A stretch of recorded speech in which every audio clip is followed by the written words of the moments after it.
তোমরা অনেকেই বলো আমি আর্টসের সাবজেক্টগুলোতে খুবই ভালো নাম্বার পাই, কিন্তু সায়েন্সের সাবজেক্টগুলোতে খুবই দুর্বল। আমি কি করব?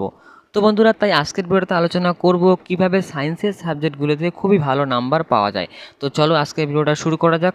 আর্টসে যেমন বাংলা, ইংলিশ, ইতিহাস, ভূগোল সবই কিন্তু মুখস্থ বিদ্যার মধ্যে পড়ে, কিন্তু সায়েন্স মুখস্থ বিদ্যার মধ্যে পড়ে না। তোমরা সবাই সায়েন্সটাকে মুখস্থ করতে চাও, কিন্তু সায়েন্স কোনোদিনও মুখস্থ করা সম্ভব নয়। তুমি যদি সায়েন্সে ভালো নাম্বার পেতে চাও, তাহলে তোমাকে কি করতে হবে?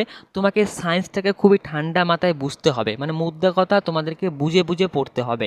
তবেই কিন্তু তুমি সায়েন্সে খুব ভালো নাম্বার পাবে। তোমরা যদি ভেবে থাকো যে তুমি সায়েন্সে মুখস্থ করে পরীক্ষা দিতে চলে যাবে এবং তুমি খুব ভালো নাম্বার পাবে, কিন্তু সায়েন্সটা মুখস্থ বিদ্যা নয়, তাই তোমাদেরকে বুঝে বুঝে পড়তে হবে, তাহলেই কিন্তু তুমি সায়েন্সে ভালো নাম্বার পাবে। তোমরা সবাই ভাবো সায়েন্সের অমুক টিচারের সাজেশন পড়ে যাব, ব্যাস আর কোনো আমার টেনশনই থাকবে না।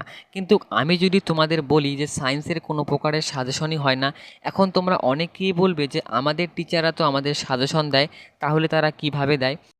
দেখো, যে সকল টিচাররা তোমাদের সাজেশন দেয় তারা তাদের অভিজ্ঞতা এবং বিগত বছরের কোশ্চেনের প্যাটার্ন থেকে তারা বলতে পারে যে এই কোশ্চেনগুলো কিন্তু এই বছরের জন্য খুবই ইম্পর্টেন্ট।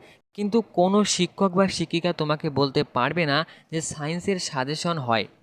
কিন্তু দেখো, যেহেতু তোমাদের শিক্ষক শিক্ষিকাদের অভিজ্ঞতা কোনো দিক দিয়েও কম নয়, তাই তাদের দেওয়া সাজেশন তোমরা অবশ্যই পড়বে, ফলো করবে।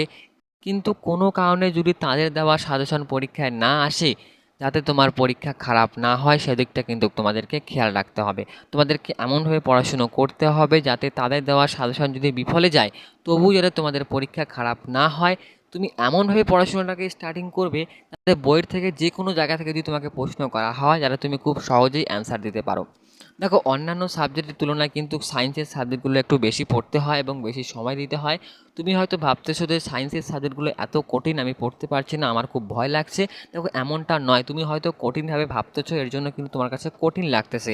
দেখো, যদি কোনো কঠিন সাবজেক্ট থেকে থাকে সেটা হচ্ছে বাংলা, কিন্তু কিন্তু অথচ আমাদের বাংলা কিন্তু খুব সহজ মনে হয়, কিন্তু আদার্স সাবজেক্টগুলো আমাদের কঠিন মনে হয়।